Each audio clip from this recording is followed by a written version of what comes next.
하나님의 말씀은 사무엘상 23장 1절부터 5절 말씀 되겠습니다.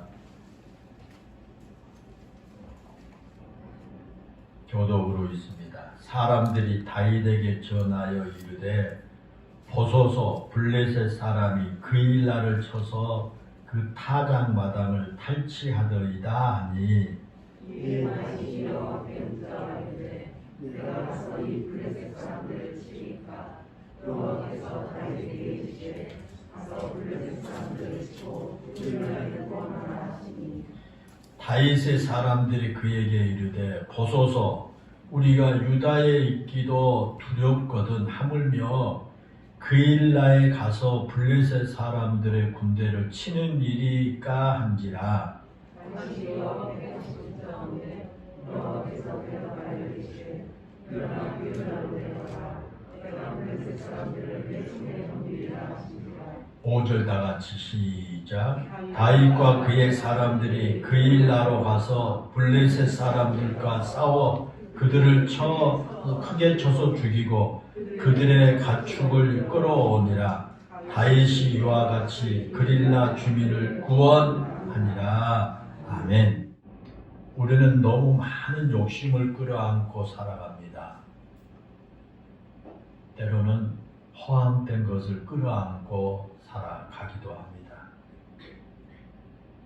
우리 마음에 자리 잡고 있는 그런 욕심이나 허황된 그런 꿈을 포기하지 않는 한 우리는 결코 행복한 삶을 살 수가 없습니다. 그것은 우리의 신앙생활도 마찬가지입니다. 예수님께서는 재물과 하나님을 함께 섬길 수 없다 그렇게 말씀하셨지 않습니까? 이 말씀은 재물을 포기하지 않는 한 하나님을 바르게 섬길 수가 없다 그런 뜻의 말씀이 되겠습니다. 재물에 너무 집착하고 재물에 너무 욕심으로 사로잡혀 있게 되면 결코 하나님을 바로 섬길 수 없다는 겁니다. 두 번째로 행복한 삶을 살기 위해서는 잊고 용서하라 라는 것입니다. 잊어버리고 용서해라 라는 말입니다. 용서하지 못한 마음이 우리 안에 있다면 그는 결코 행복한 삶을 살 수가 없습니다. 용서하지 못한 마음은 내 안에 쓴뿌리가 됩니다. 그래서 절대 행복하지를 않습니다. 이 박종호 씨가 쓴 용서 행복에 이르는 길이라고 하는 책에 보면 가장 먼저 나를 위해서 용서하라 그랬습니다.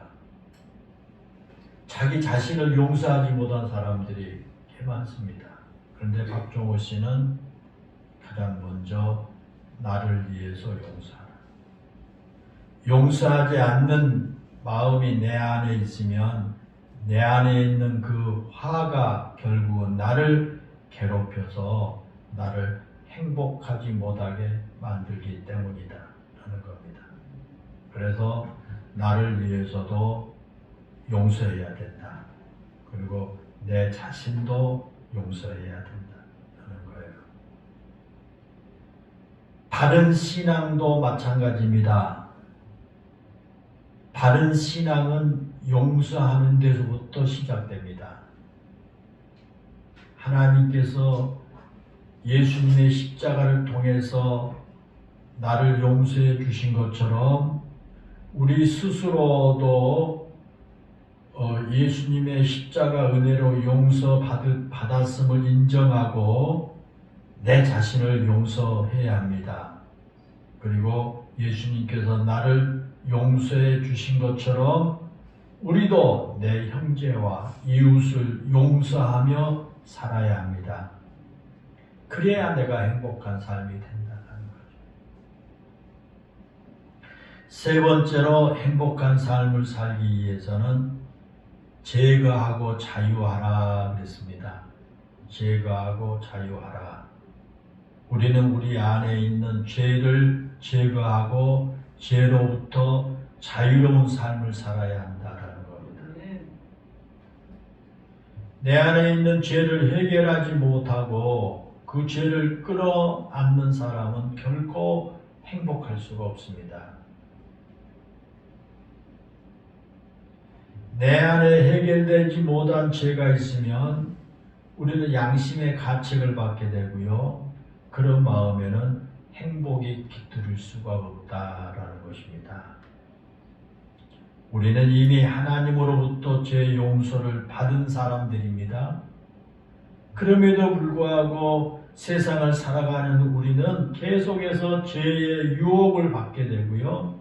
죄 가운데 살아가는 것입니다. 그 죄의 유혹을 이겨 죄로부터 자유로운 사람이 진정으로 행복을 누리며 살 수가 있다라는 것입니다. 그래서 우리 안에 있는 죄를 다 제거하고 우리가 자유해야 합니다. 그리고 네 번째로 행복한 삶을 살기 위해서는 찾고 발견하라 라는 것입니다. 우리가 찾고 발견해야 할 것들이 여러 가지가 있겠지만 그 중에서도 우리는 내가 힘들 때 나를 도와줄 누군가를 찾아야 합니다. 내가 어렵고 힘들 때 나를 도와줄 누군가를 찾아야 합니다. 내가 힘들 때 나를 도와줄 사람을 찾으면 우리는 그의 도움을 받아 어려움을 이겨낼 수가 있습니다. 이 땅에서 정말 불쌍한 사람은 힘들어 거스러질 것 같은데 나를 도와줄 사람이 아무도 없다고 생각을 하는 그런 사람입니다. 나를 도와줄 사람이 아무도 없다라고 생각하는 사람이 가장 불쌍합니다. 여러분, 정말 나를 도와줄 사람이 이 세상에 아무도 없을까요? 그렇지 않습니다. 단지 나를 도와줄 사람을 찾지 못한 것뿐입니다. 내 주변에 누군가가 나를 도와줄 수 있는데도 내 스스로 나를 도와줄 사람이 아무도 없어 라고 생각해 버립니다. 나는 도와줄 사람이 아무도 없다고 생각합니다. 그런 사람은 스스로 비극을 자초하게 되는 것입니다. 오늘 우리가 읽은 본문에 보면 아주 힘들고 어려울 때 자신을 도와주실 분을 찾음으로 그 어려움을 이겨낸 한 사람의 이야기가 나옵니다. 그가 바로 다윗입니다. 본문의 상황을 먼저 잠깐 말씀을 드리면 다윗의 생애에서 가장 힘들었을 때 있었던 일입니다. 다윗이 골리앗을 죽인 후에 백성들에게 엄청난 인기를 얻게 되자 사울 왕의 위임을 받게 됩니다. 다윗이 백성들의 인기를 힘입어서 사울 자신의 왕자를 빼앗을지 모른다라는 그런 두려움 때문에 다윗을 미워하기 시작합니다. 그래서 사울 왕이 단순히 다윗을 미워할 정도가 아니라 다윗을 죽이기 위해서 혈안이 되었습니다. 다윗을 없애버리겠다는 거예요. 그래서 결국 다윗이 사울 왕을 피해서 도망을 다녀야 하지 않습니까? 사울 왕이 다윗을 죽이기 위해서 엄청난 군인들을 풀었기 때문에 다윗이 도망을 다녀야 됩니다. 때로는 사울 왕이 직접 군인들을 이끌고 다윗을 수색하기도 했습니다. 그리고 시간이 지날수록 상황이 점점 더 다윗에게 불리해져 갑니다. 바로 그런 상황에서 오늘 본문이 기록된 겁니다. 블레셋 사람들이 그일라라고 하는 곳을 침범해 들어와서 타작 마당을 탈취했다라는 말씀으로부터 시작되죠. 그렇게 블레셋 사람들이 타작마당을 탈취했다는 것은 그 지역에 사는 사람들이 먹고 살아야 할 양식을 다 빼앗겼다라는 그런 뜻이기도 합니다. 왜 그러냐면 고대 그 당시에는요 오늘과 같이 방앗간 시설이 잘 되어 있지 않아 가지고 마을에 커다란 타작마당을 만들어 놓습니다. 그리고 곡식을 추수하면 그 타작마당에 모여서 곡식을 찢고 양식을 만듭니다. 동네 사람들이. 그러므로 그런 타작마당을 탈취했다라는 것은 그 마을 백성들이 먹을 양식을 전부 빼앗겼다, 몽땅 빼앗겨 갔다 그런 뜻이기도 합니다. 그런데 양식만이 아닙니다. 그 지역에서 기르고 있는 가축까지 모두 빼앗아 가버렸다 그렇게 기록되어 있습니다. 그러자 누군가가 다윗을 찾아와 가지고 그런 이야기를 전해줍니다. 블레셋 사람들이 그 일날을 쳐들어와 가지고 타작마당을 탈취해 가버렸다 라는 말을 전해줍니다. 그러자 그 말을 들은 다윗이 가만히 있을 수가 없습니다. 그래서 하나님께 제가 그 일날을 침공해서 양식과 가축을 빼앗은 블레셋을 공경하여 그것을 되찾아야 합니까? 라고 하나님께 여쭤봅니다. 하나님께 물어봐요. 그러자 하나님께서 다윗에게 가라 그렇게 말씀해 주셔요. 그래서 이 다윗이 하나님의 그 말씀을 듣고 함께 있던 사람들에게 우리가 가서 블레셋을 쳐서 그 일날을 구하자라고 그렇게 말합니다. 그런데 다윗과 함께 있던 그 사람들이 한결같이 그렇게 해서는 안 된다고 만류합니다. 안 됩니다.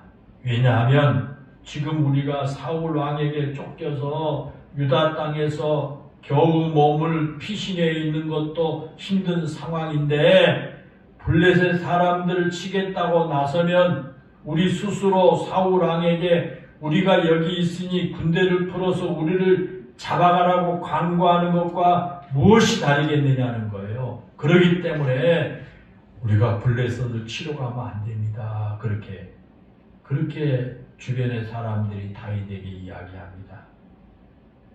사실 그 사람들의 말이 100번 맞습니다.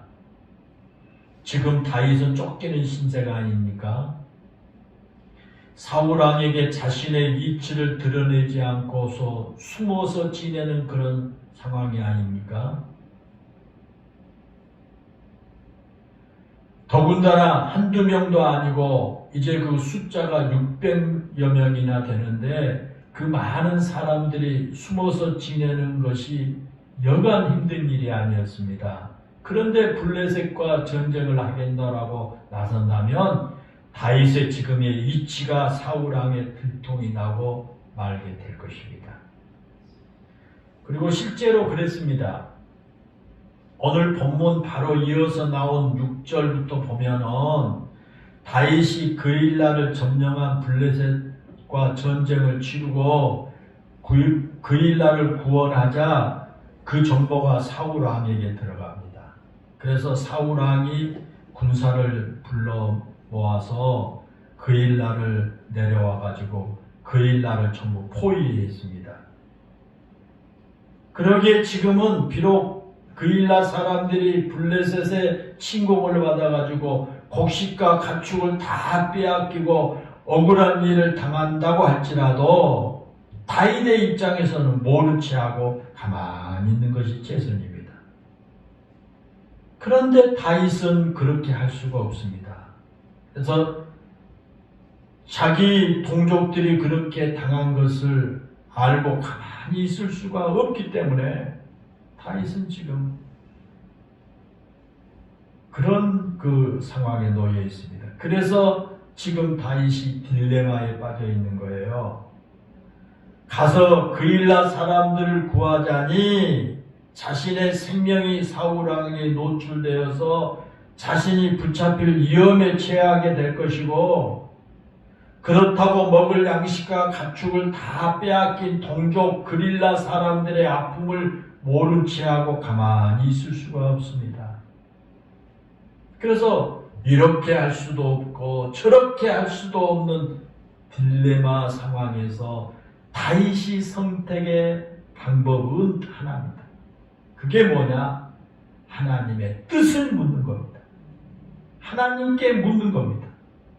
그래서 다윗이 하나님께 물어봅니다.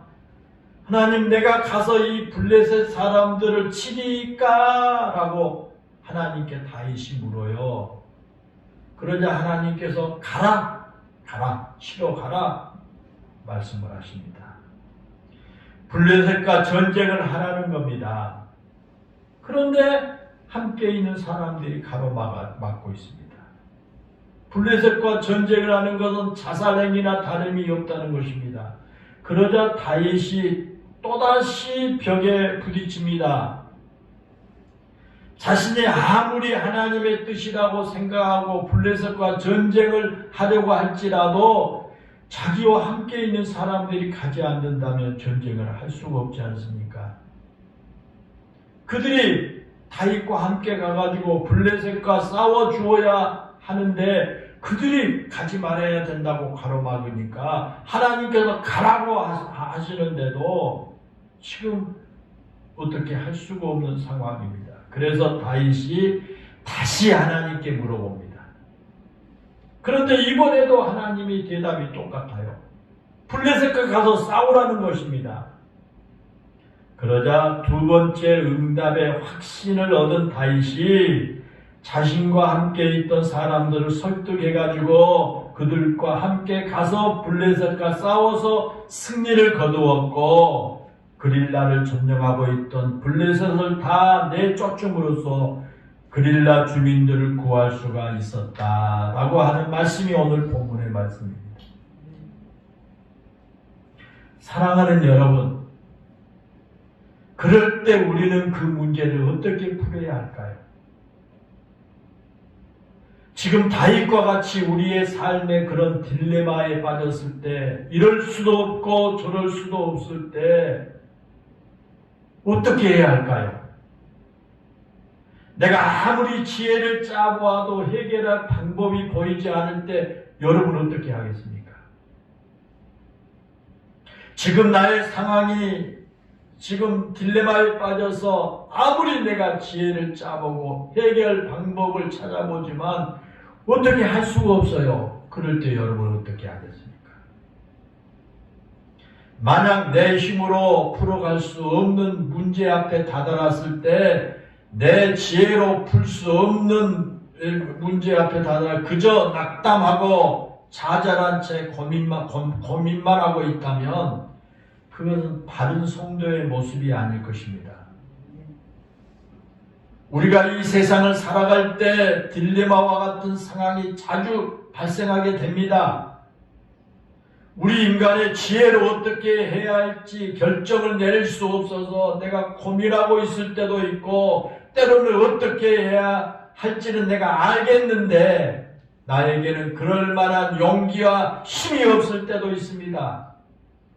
그럴 때 여러분은 어떻게 해야 할까요? 그럴 때 여러분은 어떻게 하겠습니까? 다윗은 자신의 생명이 걸린 문제 앞에서 어찌해야 할지 판단하기 어려울 때 그는 고민만 하고 있지 않았습니다. 다윗은 하나님께 물었습니다. 내가 어떻게 해야 하는지에 대한 하나님의 의중을 물은 것입니다. 그리고 하나님께서 대답해 주신 대로 행동에 옮겼습니다. 여러분, 우리도 이 세상을 살아가면서 어떻게 해야 할지 알지 못해서 답답하고 딜레마에 빠졌을 때 다윗처럼 하나님께 물어봐야 됩니다. 하나님, 내가 어떻게 해야 합니까? 하나님, 내가 이런 상황에서 어떻게 해야 하나요? 라고 기도하면서 물어봐야 할 줄로 믿습니다. 그게 우리 우리가 해야 할 일입니다. 그런데 여러분, 우리가 하나님께 그렇게 기도하고 하나님께 그렇게 물어본 후에 결정을 했는데도 나에게 또 다른 어려움이 찾아올 수가 있다는 것을 알아야 합니다. 다윗이 그랬습니다. 앞에서 말씀을 드린 것처럼 다윗이 하나님의 대답을 듣고 가서 블레셋과 싸워서 승리하고 그 일날을 구했습니다. 그랬더니 정말 다른 사람들이 옆에서 걱정했던 것처럼 다윗의 위치가 사울 왕에게 알려져 가지고 사울 왕이 군인들을 이끌고 다윗을 잡기 위해서 그 일날 와가지고 그 일날을 다 포위해 버렸습니다.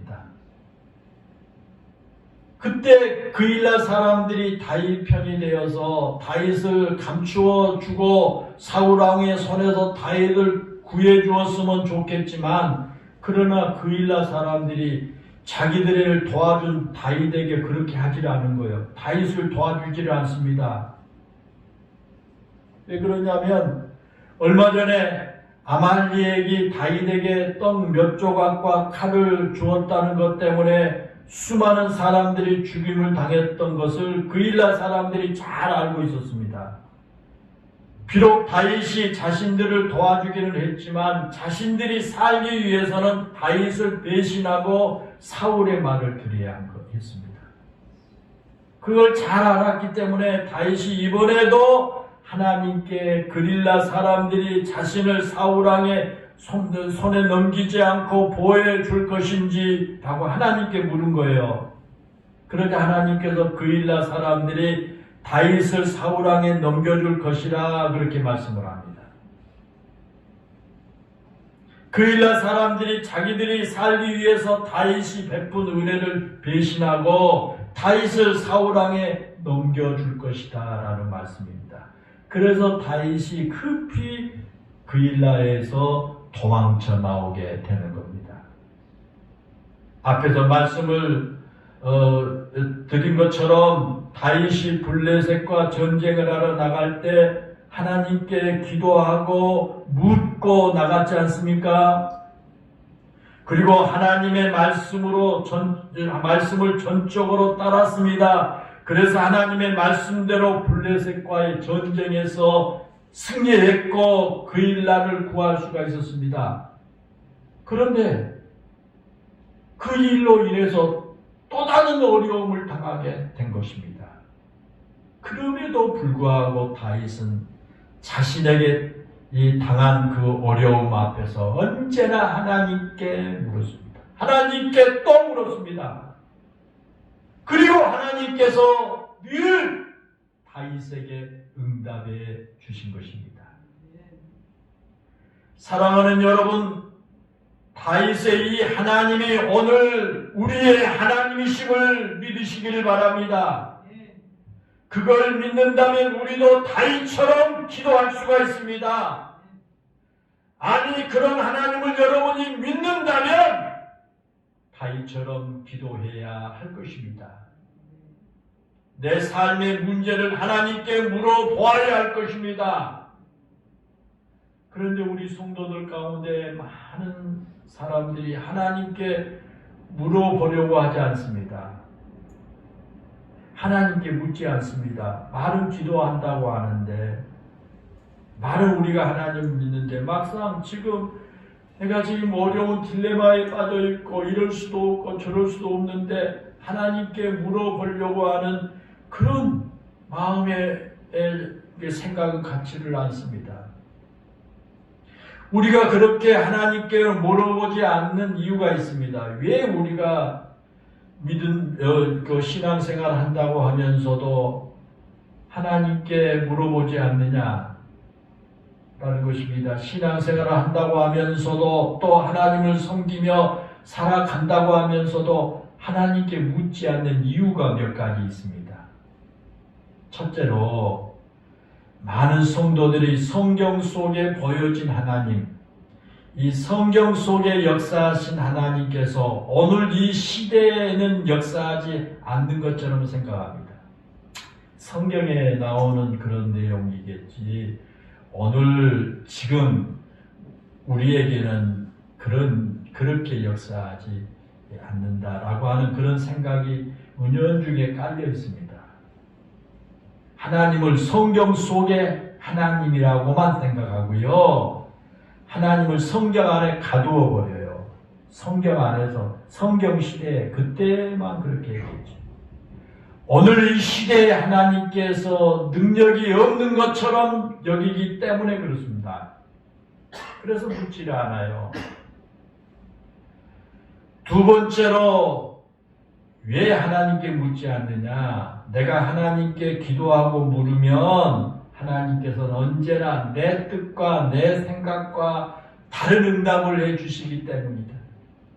내가 이렇게 하고 싶고 내가 이렇게 하고 나는 하고 싶은데 내가 하나님께 기도하면서 물으면 하나님께서 나에게 지금 생각하고 있는 것과 다른 방향으로 하나님께서 말씀을 하세요.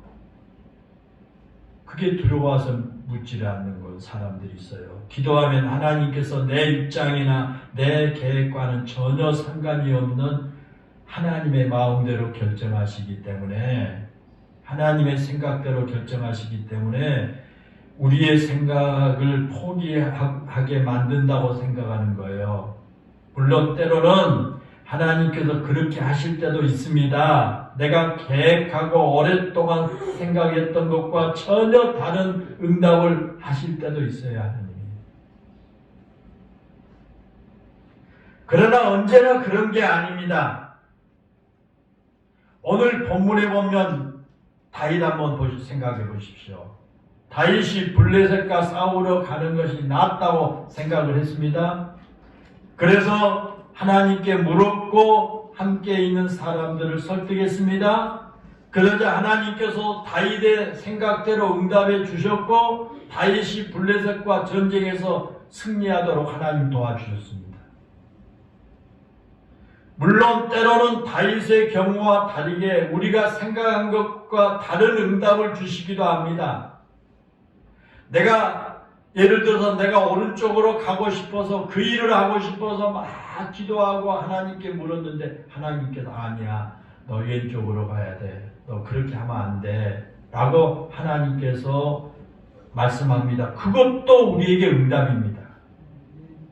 사랑하는 여러분, 그럴지라도 우리는 그것이 내가 생각하고 계획한 것보다 훨씬 더 좋은 길이라는 것을 인정해야 될 줄로 믿습니다. 세 번째로 우리가 자질구레한 일로 하나님께 기도하거나 하나님의 뜻을 묻는 것은 하나님이 기뻐하지 않는다라고 하는 생각을 가지고 있기 때문에 하나님께 물으려고 하지 않는 사람들이 있습니다. 나에게 큰 문제가 있을 때는 하나님께 기도하고 물어도 되지만 이렇게 자질구레한 일까지 하나님께 묻는 것은 그건 믿음이 없는 사람처럼 생각합니다.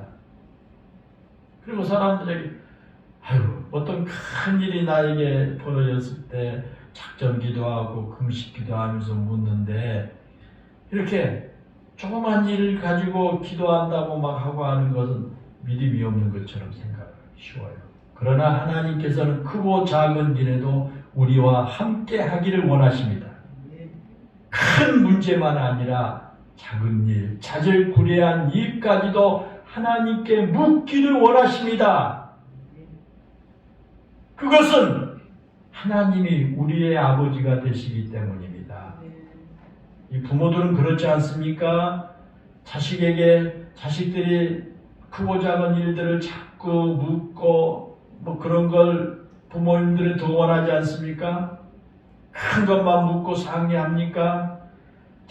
부모니까 작은 것, 사소한 것까지도 묻고 상의한 것을 기뻐하시고 하나님께서도 우리 아버지가 되시기 때문에 그렇습니다. 하나님께서 어떤 큰 문제를 해결하신 능력자로 우리와 관계를 맺으신 것이 아니라 우리 아버지와 같은 분으로 우리와 교제하기를 원하십니다. 크고 작은 일들을 하나님과 함께 의논하면서 하나님을 내 삶의 아버지로 인정하며 사는 것을 기뻐하신 줄로 믿습니다. 네 번째로 우리 성도들 가운데 많은 사람들이 하나님은 단지 나에게 지혜를 주시는 분이고 나의 문제를 해결해 주신 분이라고만 생각하기 때문에 하나님께 물으려고 하지 않습니다. 하나님은 내 문제를 해결하는 것보다 내가 하나님과 친밀한 관계를 맺고 사는 걸 더 기뻐하십니다. 여러분, 하나님과 우리와의 관계는 채무의 관계가 아닙니다.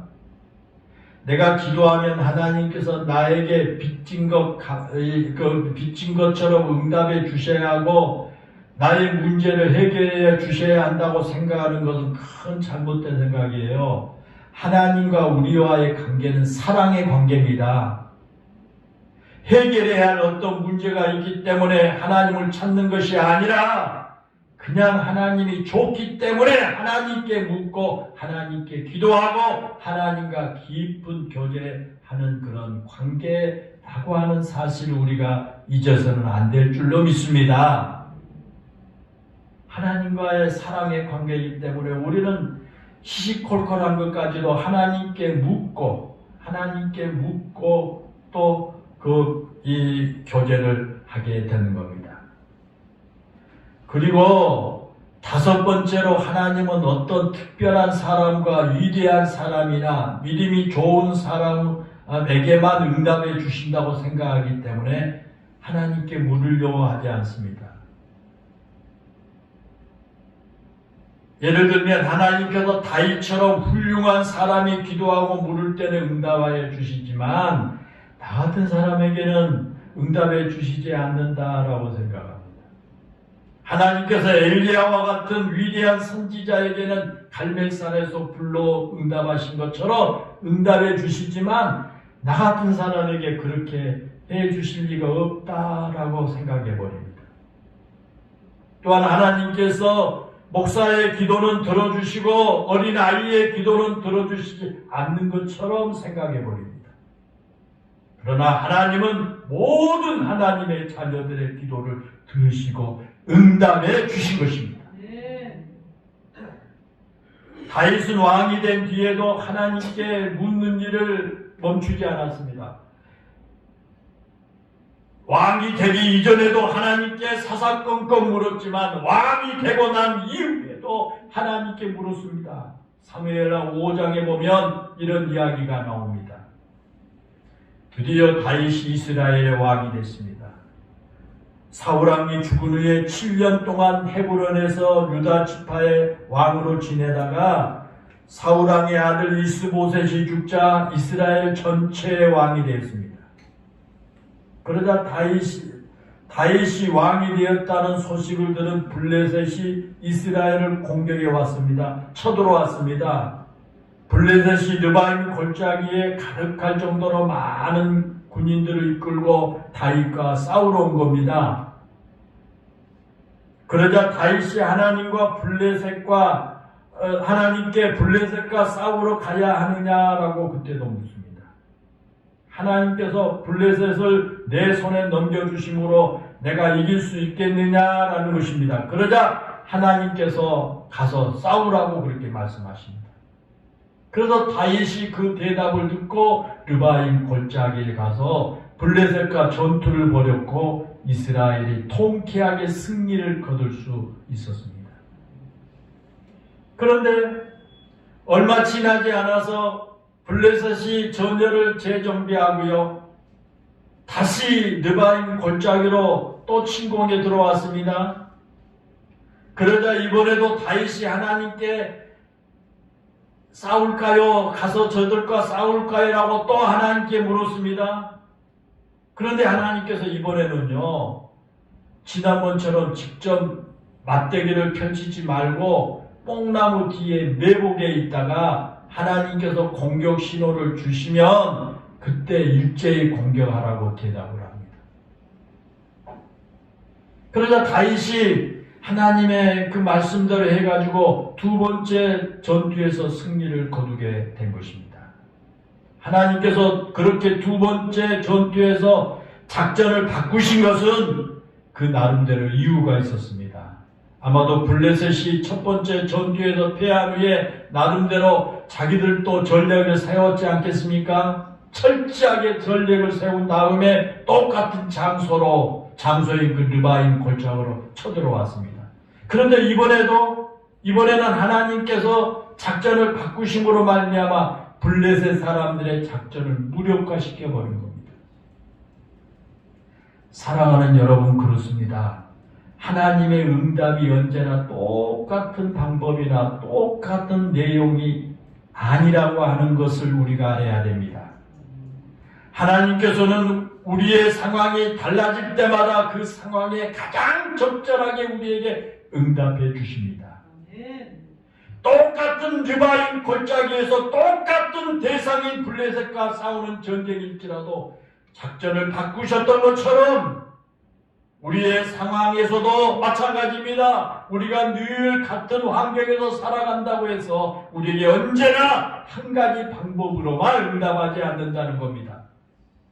우리가 하나님께 묻기만 하면 하나님께서 우리에게 가장 적절하게 응답해 주실 줄로 믿습니다. 사랑하는 성도 여러분, 지금 여러분에게 아직 풀리지 않는 문제가 있습니까?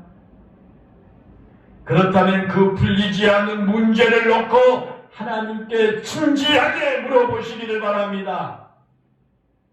혹시 여러분에게 딜레마와 같은 상황에서 고민하고 있는 문제가 있습니까? 그 고민의 문제를 놓고 하나님께 진솔하게 기도하면서 물어보시기를 바랍니다. 그러면 하나님께서 여러분에게 가장 적절하고 가장 좋은 방법으로 응답해 주실 줄로 믿습니다. 기도하겠습니다. 은혜롭고 감사하신 아버지 하나님, 하나님을 믿고 하나님을 섬기고 하나님 말씀을 따라 살아가는 우리 성도들에게 다윗과 같이 뜻하지 않는 일들로 인해서 어떻게 할 수 없는 그런 상황에 놓이게 될 때가 많습니다. 우리에게 이런 풀리지 않는 문제들, 이런 딜레마가 우리 앞에 놓여 있을 때 우리 영일교회 성도들 꼭 기억해야 할 것이 다윗과 같이 하나님께 묻는 이런 신앙의 자세를 갖게 해 주시기를 원합니다. 우리의 이러한 여러 가지 어려운 문제, 풀리지 않는 문제, 딜레마와 같은 이런 상황에 고민하고 앉아있지 않냐고 하나님 앞에 나아가 하나님께 기도하며 물음으로 말미암아 하나님으로부터 가장 적절하고 좋은 것으로 응답해 주시는 것을 체험할 수 있도록 우리 영일교회 성도들 하나님 믿음을 더하여 주시기를 원합니다. 은혜로우신 하나님, 이 한 시간 우리 모든 성도들에게 내가 하나님께 물어야 할 것이 무엇인가를 깨닫게 하시고 하나님께 겸허하게 엎드려 하나님께 진솔하게 진지하게 기도하며 묻는 우리 성도들 되어서 하나님의 도우심과 인도하심, 하나님이 풀어주시고 해결해 주시는 그런 은혜와 축복을 받게 해 주옵소서. 예수님의 이름으로 기도하옵나이다. 아멘.